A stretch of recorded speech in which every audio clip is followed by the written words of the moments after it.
السلام علیکم، میں ہوں مریم خان اور آپ دیکھ رہے ہیں باغی ٹی وی۔ سب سے پہلے ہیڈ لائنز۔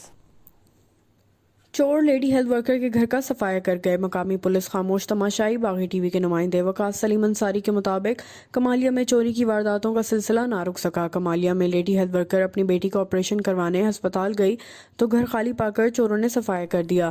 چور گھر سے 2.5 تولے طلائی زیورات اور 20,000 نقدی چوری کر کے لے گئے۔ لیڈی ہیلتھ ورکر اپنی بیٹی کے ساتھ گھر میں رہتی تھی۔ موٹر سائیکل چوری کی وارداتوں میں ملوث 2 ملزمان گرفتار۔ چنیوٹ سے باغی ٹی وی کے نمائندے مہر رضوان کے مطابق پولیس نے ملزمان کو گرفتار کر کے ان کے قبضے سے 6 موٹر سائیکل برآمد کر لیے۔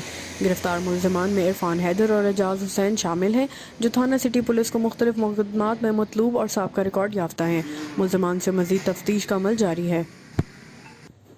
کوٹلہ مغلہ میں بارش کو 10 دن گزرنے کے بعد شہر کی مین روڈ کا منظر۔ باغی ٹی وی کے نمائندے محمد عرفان کے مطابق 10 دن گزرنے کے بعد بھی روڈ پر کھڑے پانی نے شہریوں کی آمد و رفت اور طلبہ کو اسکول جانے میں مشکلات پیدا کر دی ہیں، لیکن مقامی انتظامیہ لوگوں کے مسائل سے بے پرواہ اپنے ہی مسائل میں الجھی ہوئی ہے۔ یہ تھی ہیڈ لائنز۔ مزید جاننے کے لیے ہمارے ساتھ جڑے رہیے، دیکھتے رہیے باغی ٹی وی۔